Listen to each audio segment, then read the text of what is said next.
সুপ্রিয় দর্শক শ্রোতা মণ্ডলী, আপনি এই মুহূর্তে আমাকে যে যেখান থেকে দেখছেন এবং পরবর্তী যে যেখান থেকে দেখবেন, আপনাদের সকলকে জানাই আমি আমার প্রাণঢালা অভিনন্দন এবং শুভেচ্ছা এবং কৃতজ্ঞতা প্রকাশ করি সার্বক্ষণিক আমার পাশে থাকার জন্য এবং আমাকে সহযোগিতা করার জন্য এবং আমার কথাগুলোকে সারা বাংলাদেশের বিভিন্ন প্রত্যন্ত অঞ্চলে পৌঁছে দেওয়ার জন্য।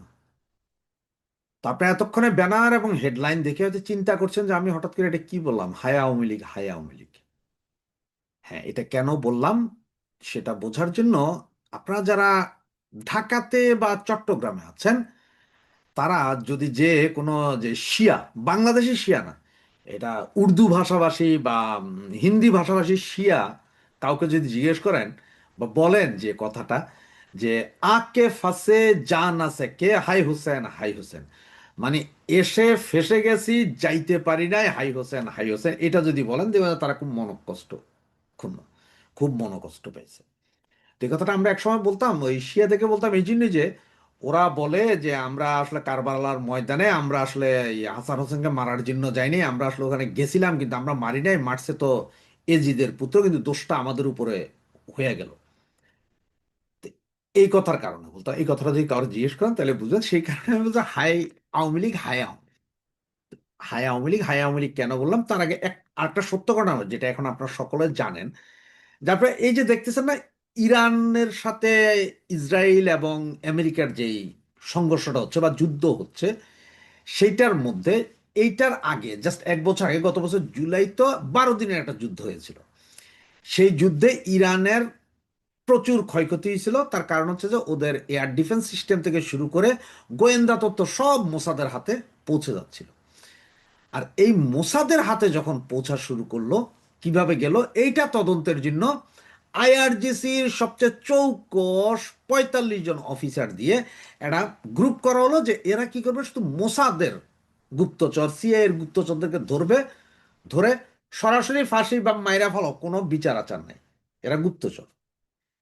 তো এইটা যখন করলো, এইটা দিয়ে কিছু কিছু ধরা হইলো, আপনারাও দেখছেন, হ্যাঁ, ব্যাপক ধরা হইতেছে, মারা হইছে, কিন্তু কেউ আসলে কিছু জানতাম না। কিন্তু এইবার যখন খোমেনি মারা গেল, তখন যে বেরিয়ে কি জানেন, ওই যে মোসাদ আর সিআই এর গুপ্তচর ধরার জন্য যাদের নেওয়া হয়েছিল, যে 45 জন, তার যে প্রধান ছিলেন, উনি আবার মোসাদের গুপ্তচর। উনি প্রায় 30 বছর ইরান সরকারের পা কেমন চাটা চাটছেন যে ইরান সরকারও বুঝতে পারেনি, তারাই বানাই দিছে মোসাদের গুপ্তচর ধরার প্রধান। এবং উনি নিজেই মোসাদের অরিজিনাল গুপ্তচর, উনি বলে দিছেন যে কে কোথায় আছে, মেরে দিছে, শেষ। এটা এখন জানা যাচ্ছে। আর এটা স্বীকার করলো কখন, খোমেনি মারা যাওয়ার পরে, সবকিছু মারা যাওয়ার শেষ হওয়ার পরে, যে আমেরিকা, ইসরায়েল, ইউরোপিয়ান বিভিন্ন বড় বড় পত্রিকাগুলোতে এটা ফ্লাশ হয়ে গেল যে এই ভদ্রলোকই সেটা। যেমন ইরানের এর আগের যতবারে যে পারমাণবিক ইসলামতে হামলা হইলো, এটা কেউ জানতো না কে কিভাবে করতেছে বা ইরানের সায়েন্টিস্টরা কিভাবে মরতেছে। শেষ পর্যন্ত দেখা হানি ট্র্যাপে এক মহিলা, উনি মোসাদের গুপ্তচর ছিলেন, উনি এই কাম ঘটাই দিছে। এই ঘটনাটা আপনারা বুঝছেন যে মোসাদের গুপ্তচরকে বানানো হইলো যে মোসাদ ধরার জন্য, আর সে আইয়া এবার খোমেনিরে মাইরা দিল। তো এই হয়েছে যে মোসাদ আর সিআইএ। তো ঠিক সেম অবস্থা এখন আওয়ামী লীগের। তার কারণ হচ্ছে, আমি বলি আপনারে, আমি কারো নাম উচ্চারণ করবো না, তো বললে বুঝা যাবেন, আপনারা বললেই বুঝা যাবেন। এখন বিভিন্ন জায়গায় মানে আপনার আওয়ামী লীগ, ছাত্রলীগ, যুবলীগ, শ্রমিক লীগ, অমুক লীগ, তমুক লীগ, তাঁতি লীগ, সবাই এক একজনকে দায়িত্ব দেওয়া হচ্ছে। হঠাৎ হঠাৎ দেখবেন একজন, যে অমুক ভাইকে অমুক অঞ্চলের মানে কমিটির বিষয়ে দায়িত্ব দেওয়া হলে, অল্প কয়দিন আগেই একটা কমিটি আপনার বলা হইলো যে এই কমিটির রিপাবলিশ করা হবে, মানে কিছু কিছু আনকোরা লোকজন আনা হবে যারা আন্দোলন সংগ্রামে আরো বেগবান করবে বা দলকে গুছিয়ে নিতে সাহায্য করবে। সেই কমিটির এক ভাইকে বসানো হলো। ওনার বাপ আবার হচ্ছে যে উনি যে অঞ্চলের অধিবাসী সেই অঞ্চলের বিএনপির নেতা হইল। ছেলে বিশাল আওয়ামী লীগ নেতা, আওয়ামী লীগ পুনর্গঠনের কাজে জান দিচ্ছেন, আর ওনার বাবা কোথায় আছেন, বিএনপি নেতা। ঠিক এবার পাবেন কিছু এমপি আছেন যারা ব্যাপক নেতা, এমপি পর্যন্ত হয়েছেন, ওনাদের ভাইরা বড় বড় বিএনপি নেতা। কিছু কমিশনার পাবেন, আরো এরকম বহু পাবেন যাদের পরিবারের মধ্যে মিনিমাম বাপ ভাই জামাত বা বিএনপি করে, আর ওনারা আওয়ামী লীগ করে। আওয়ামী লীগ এদেরকে দিয়ে আবার পুনর্গঠন। এখন আমার একটা প্রশ্ন, বলেন ওই যে একটু আগে যে বললাম ইরানের ওই মোসাদের সেই লোকের কথা, যিনি মোসাদেরই লোক, তিনি কি আসলে কি ইরানের এই মোসাদের পক্ষে বা আমেরিকার পক্ষে যারা কাজ করছে তাদের সবাইকে মারছিল, নাকি আয়ু আসার জন্য 2-4 জন বেহুদা মরছিল, আর ঠিক ওদের কার্যক্রম আইসা খোমেনি নিয়ে মারলো? তো ঠিক সেম অবস্থা এখন আওয়ামী লীগের। আপনি বুঝেন যে যেই ব্যক্তিগুলার পরিবার, বাপ, ভাই, মা, তারা বিএনপি জামাত করে, তাদের সন্তান, তাদের পুত্ররা আইসা যখন আওয়ামী লীগ পুনর্গঠনে লাগবে, তার সেও তো চাইবে যে 10-12 জন গুপ্ত বিএনপি জামাত করে এরকম লোক আমি রাখি, যাতে অদূর ভবিষ্যতে কোনো ঘটনা ঘটলেই আমার বাইচা যাইতে পারে, ওরা আমার বাঁচাই দিবে। ঠিক নয় কি? সাদেক কাইমদেরকে যারা ঢুকাইছে আওয়ামী লীগের যেসব লোক, যেসব ভাইয়েরা সাদেক কাইমদের, তাদের অবস্থাটা দেখেন, বহাল তবিয়ত আছে, কোনো সমস্যা নেই। ওনারা কিন্তু বেঁচে আছে, ওনাদের কোনো সমস্যা নেই।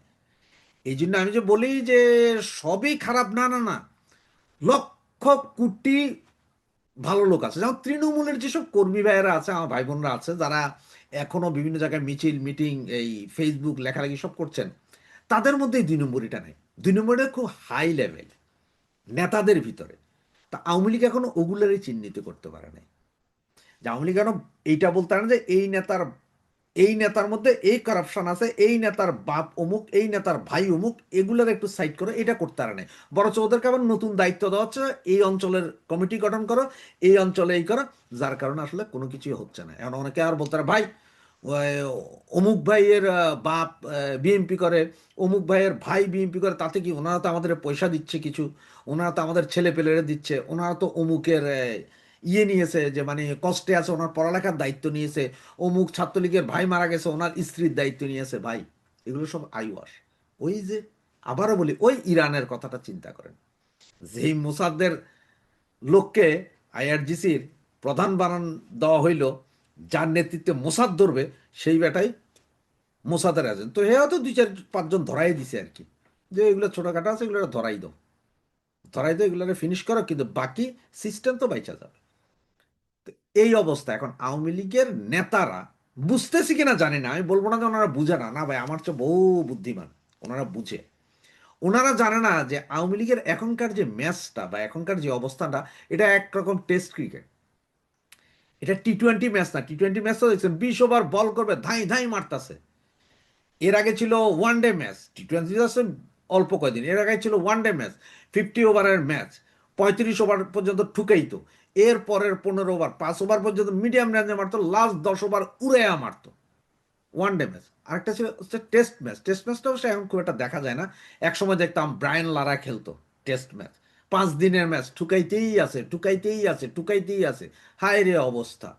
মানে এরা সারা দিনে মিলে ঠুকাইয়া 20 রান তুলতো না। তা আওয়ামী লীগের জন্য এই মুহূর্তে হচ্ছে যে সেই টেস্ট ম্যাচের খেলা, এটা বুঝেন কিনা জানি না। কারণ হচ্ছে আপনার কেউ যদি মনে করেন যে আওয়ামী লীগের নিষেধাজ্ঞা তুলে দিলে আপনার শক্তি, না রে ভাই। আমার কি মনে হয় জানেন, যে নিষেধাজ্ঞা তুলবে কি, যেই আইন আপনার সংশোধন করে নিষেধাজ্ঞা দেওয়া হয়েছে, সেই আইনটা যদি সংসদে পাশ না হয়, অটোমেটিক নিষেধাজ্ঞা তুলে দেবে। তো নিষেধাজ্ঞা তুলে দিলে হবে কি, আপনাদের কি লগে লগে কি বলে দিবে যে আপনাদের বিরুদ্ধে যা মামলা করেছে সব খারিজ, আপনারা ফ্রিলি শার্টের কলার উড়াইয়া যাবেন, যেটা ইনুস সাহেবের ব্যাপারে করছেন, যেটা এই যে 24শে আগস্টের, 21শে আগস্টের গ্রেনেড হামলার মামলা, ওই রকম হবে না। যদি আপনারা বুঝে থাকেন এটা ভুল, তাহলে আমাদের অবস্থাটা কি? এখনো নিষেধাজ্ঞার মধ্যে যে অবস্থা, নিষেধাজ্ঞা উঠে গেল, সেম অবস্থা আমাদের। আমাদের অবস্থা কিন্তু পরিবর্তন হবে না। মিছিল করবেন, মিটিং করবেন, ধরবেন, মারবেন, গিরাইব, এটাই তো। তো এটা টেস্ট ম্যাচের মতো, যে আপনার ওই ক্যাটস অ্যান্ড মাউস, ইঁদুর বিড়ালের খেলার মতো। আমরা এদিকে মিছিল করবো, ওরা এদিকে আটকাবে, আমরা আবার পাল্টা মিছিল করবো, এদিকে আটকাবে, এই খেলাটা চলবে। কিন্তু আমরা জনগণের সাথে সম্পৃক্ততা বাড়াইতে হবে, পাবলিক নামতে হবে রাস্তায়, দুঃশাসনের বিরুদ্ধে নামতে হবে। এখন আপনারা মনে করতে না আমাদের নিষেধাজ্ঞা তুলে নিলে আমরা পরের দিন ক্ষমতা, কেন ভাই? আমেরিকা তো আপনাদের এখন হেল্প করবে না, কারণ আমেরিকার যা যা পাওয়ার সব মাইনা নিয়ে আসছে। ভারত, ভারতের যেটা চাওয়ার, যদি ভারতের বিপক্ষে না করে, তাহলে ভারত এখন কে বিএনপি এলো ক্ষমতায় না আওয়ামী লীগ এলো ক্ষমতায়, সেটার কোনো দরকার নেই। হ্যাঁ, ভারতকে থ্যাঙ্কস দিতে পারেন, আমাদের নেত্রীকে নিয়ে বাঁচাইছে ওইখানে রেখা, ভারতের রেখা। আমাদের হাজার দশেক নেতাকর্মী ওখানে আছেন, ওদের বাঁচায় রাখছে এইটার জন্য। কিন্তু ভারতেরা এত দায় পড়ে না যে আইনে আপনাদের ক্ষমতায় বসে, কি কারণে? আপনাদের কাছ থেকে যা পাইতেছে তা যদি বিএনপি দেয় তাহলে সমস্যা কি? কোনো সমস্যা তো নেই। তো এই যে টেস্ট ম্যাচ হচ্ছে, এইটা আসলে বুঝার মতন সক্ষমতা আওয়ামী লীগের আছে কিনা সেটা বুঝতে হবে।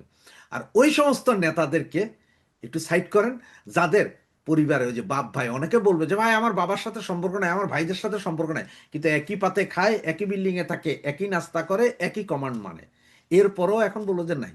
তো এরা দিয়া পুনর্গঠন কইরা কোনো গঠনই হবে না, বরঞ্চ যে অবস্থা এখন আছে তার চাইতে আরো খারাপ হইতে পারে। 10 বছর, 15 বছরের অপেক্ষা হইতে পারে। দেখি আমাদের নেতা নেত্রীদের বোধোদয় হয় কিনা। জয় বাংলা, জয় বঙ্গবন্ধু।